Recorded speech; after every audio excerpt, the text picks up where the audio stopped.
Dear students, Savoring the Classics Shakespeare Excerpts എന്ന മോഡ്യൂളിൽ Romeo and Juliet act 2 scene 2 ഈ ലെസണിലെ ചില ചോദ്യങ്ങൾ text ബുക്സിലുണ്ട്.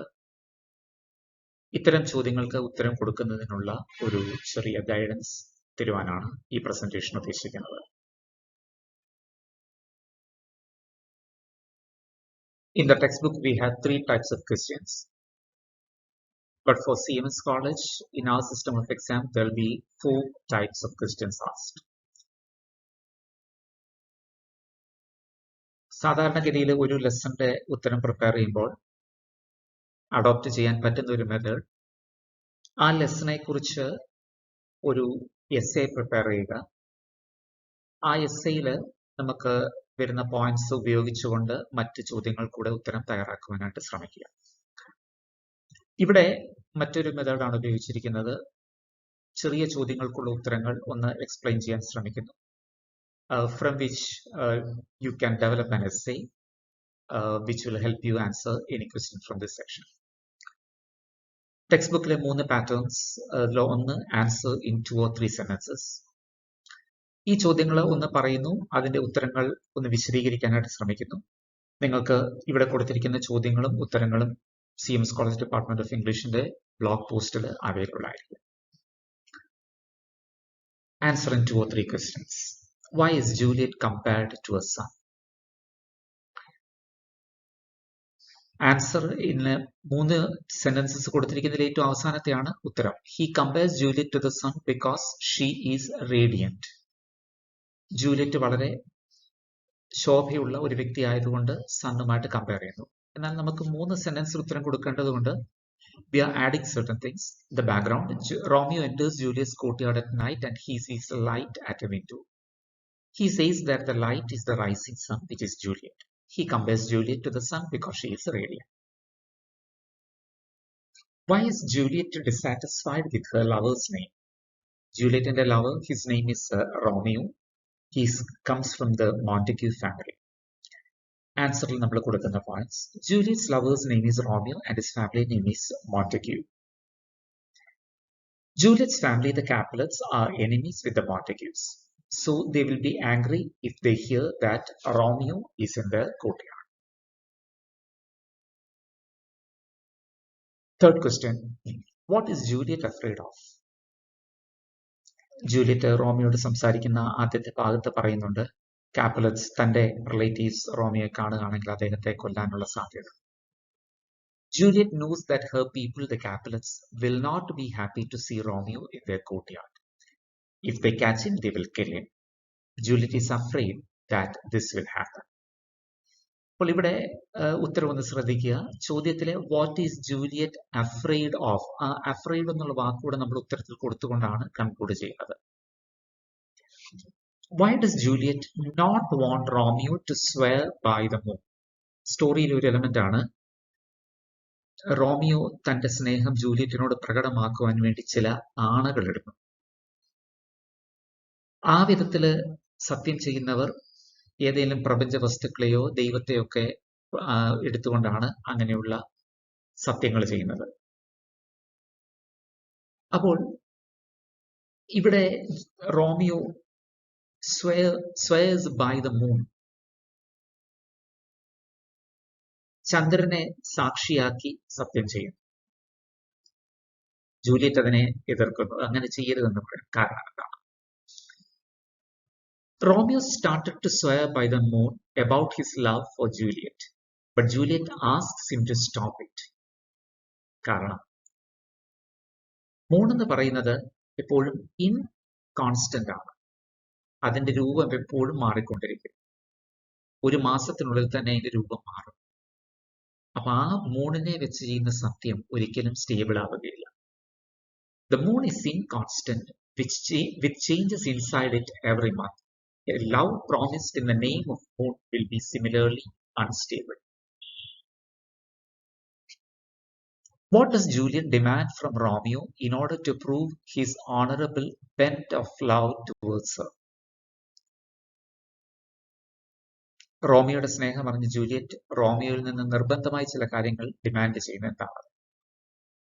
Juliet wants A promise from Romeo that he is ready for marriage.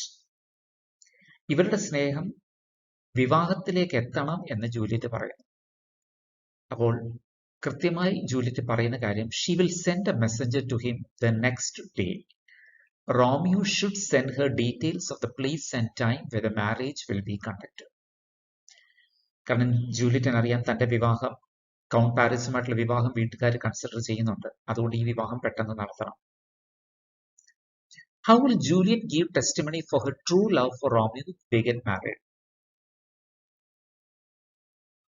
ഒരു വിവാഹിതരാകുകയാണെങ്കിൽ Juliet തന്റെ യഥാർത്ഥ സ്നേഹം ഉണ്ട് എന്നെങ്ങനെയാണ് വ്യക്തമാക്കുന്നത്? If they get married, Juliet will lay all her fortunes at the foot of Romeo.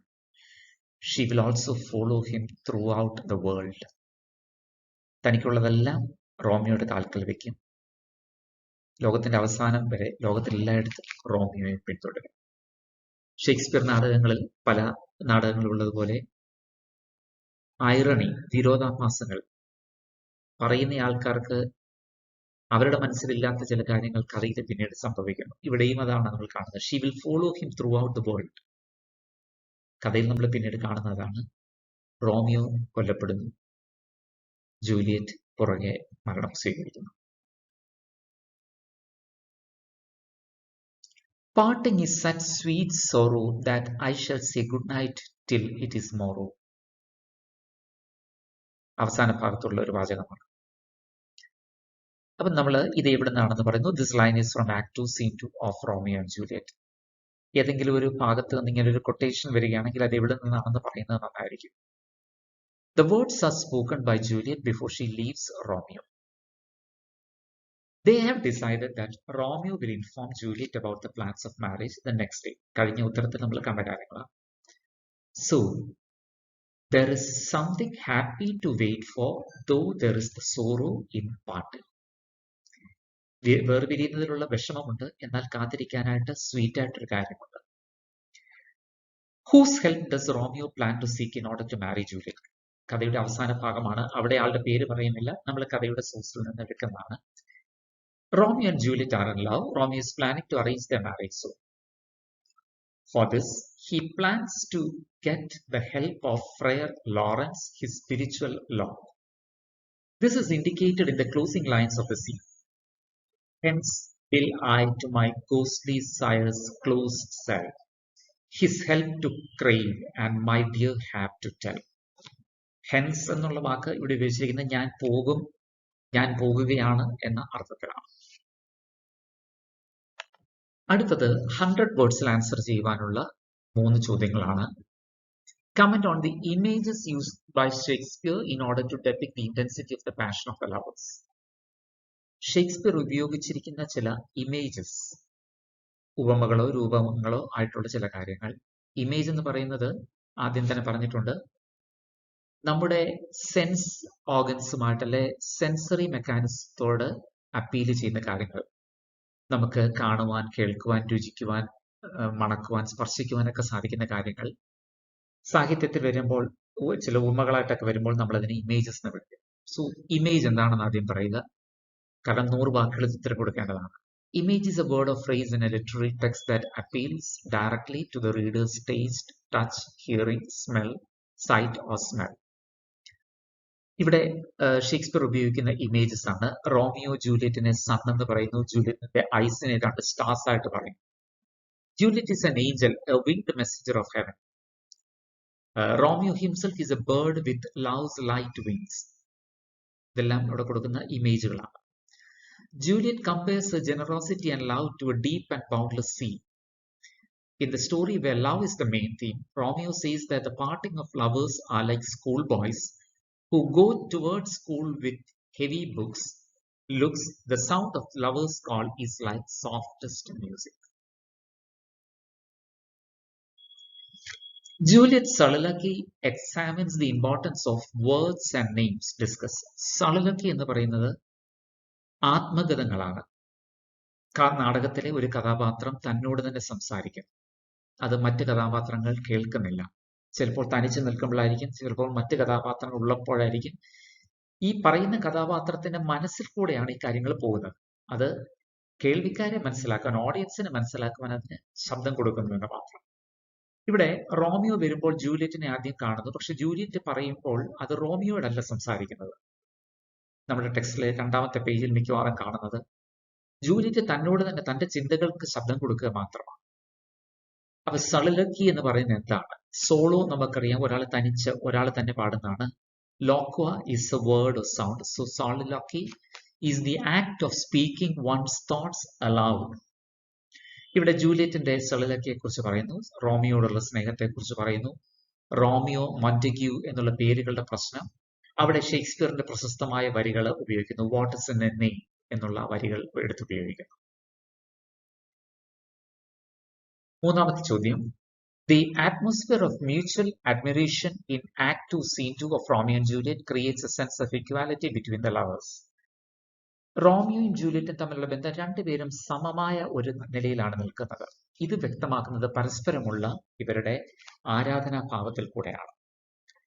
Balcony scene തുടക്കം മുതൽ നമ്മൾ ഇവര് പരസ്പരം ആരാധിക്കുന്നത് mutual admiration of Romeo and Julio അവരുടെ വാക്കുകളിൽ കൂടെ നമ്മൾ കാണുന്നു. പ്രത്യേകിച്ചും ആദ്യം പറയുന്ന വാക്കുകൾ ഇവർ രണ്ടുപേരും പരസ്പരം പറയുന്നതല്ല, താങ്കളോട് തന്നെ പറയുന്നതാണ്. അതാണ് ആത്മാർത്ഥതയുടെ നല്ലൊരു പ്രകടനം. വേറെ ഒരാളോട് പറയുമ്പോൾ ആ ആൾക്ക് വേണ്ടി പറയുന്നതാണ്. പക്ഷെ സ്വയമായിട്ട് തനിക്ക് വേണ്ടി തന്നെ പറയുമ്പോൾ ഏറ്റവും ആത്മാർത്ഥമായ വാക്കുകളായിരിക്കും അവിടെ വരുന്നത്. രണ്ടുപേരുടെയും ആ വാക്കുകളെ കുറിച്ച് പരാമർശിക്കുന്നു. പിന്നീട് ഇവർ തമ്മിൽ സംസാരിക്കുമ്പോൾ ജൂലിയറ്റ് റോമിയോട് പറയുന്ന ചില കാര്യങ്ങൾ കൂടെയുണ്ട്. റോമിയോയുടെ ഗ്രേഷ്യസ് സെൽഫിനെ കുറിച്ച് പറയുന്നു. അതുപോലെ ഇൻകോൺസ്റ്റന്റ് മൂണിനെ എടുത്ത് ആണയിടരുതെന്ന് പറയുന്നു. രണ്ടുപേരും വളരെ മച്ചുവർ സീരിയസ് ലവേഴ്സ് ആണെന്ന് നമുക്ക് മനസ്സിലാകും. ടെക്സ്റ്റ് ബുക്കിൽ 3ാമതുള്ളത് ലോങ് ആൻസർ ക്വസ്റ്റ്യൻസ് ആണ്. ലോങ് ആൻസർ ക്വസ്റ്റ്യൻസിന് ഉത്തരം കൊടുക്കേണ്ട ചില മാർഗങ്ങൾ ഇവിടെ നിന്ന് സൂചിപ്പിക്കുകയാണ്. ഏതൊരു ലെസന്റെയും ലോങ് ആൻസേഴ്സ് പ്രിപ്പയർ ചെയ്യുമ്പോൾ നമ്മൾ ലേഖകനെ കുറിച്ച് ഒരു നോട്ട് ഉണ്ടാവണം. നമ്മുടെ ബ്ലോഗിനകത്ത് അത് കൊടുത്തിട്ടുണ്ട്. നമ്മുടെ കഥയെക്കുറിച്ച് അല്ലെങ്കിൽ ഇവിടെ നമ്മുടെ പ്ലേയെ കുറിച്ചൊരു നോട്ട് ഉണ്ടാവണം. പിന്നെ നമ്മുടെ സീൻ എന്താണ് എന്ന് പറയണം. അതിന്റെ ഒരു സാമ്പിൾ ഇനിയുള്ള സ്ലൈഡുകളിൽ കൊടുത്തിട്ടുണ്ട്, ബ്ലോഗിൽ നിന്നും എടുക്കാം. കഥാപാത്രങ്ങളെ കുറിച്ച് പറയുക. അതുപോലെ നമ്മളുടെ ബ്ലോഗിലെ നോട്ട്സിൽ നിന്നും മുകളിലുള്ള 2 ടൈപ്പ് ചോദ്യങ്ങളിൽ നിന്നും ചില പോയിന്റുകൾ നിങ്ങൾ എടുത്ത് എസ്സേ ഡെവലപ്പ് ചെയ്യാം. ഒരു കൺക്ലൂഷൻ ഉണ്ടാവണം, അതും സാമ്പിളായിട്ട് കൊടുത്തിട്ടുണ്ട്. ഈ 2 പോയിന്റുകൾ ഇനിയുള്ള സ്ലൈഡുകളിൽ നോക്കുക. The scene, the conclusion. 3 paragraphs ആണ് ഇവിടെ ദ ബാൽക്കണി സീനെ കുറിച്ച് കൊടുത്തിരിക്കുന്നത്. ബ്ലോഗ് പോസ്റ്റിൽ നിന്ന് നിങ്ങൾക്ക് ഇത് കോപ്പി ചെയ്യുക, എഴുതിയെടുക്കുവാനുള്ള സൗകര്യം ഉണ്ടാവും. ഈ വിധത്തിലൊരു കൺക്ലൂഷനും കൊടുക്കുന്നത് വളരെ നന്നായിരിക്കും. ഈ മെറ്റീരിയൽസ് ഉപയോഗിച്ചുകൊണ്ട് നിങ്ങൾക്ക് സ്വയമായി ചെയ്യുവാൻ കഴിയുന്ന വിധത്തിലും നിങ്ങൾ ഇതിന്റെ നോട്ട്സ് പ്രിപ്പയർ ചെയ്യുക, which will help you in the preparation of Romeo and Juliet for the exams. Thank you.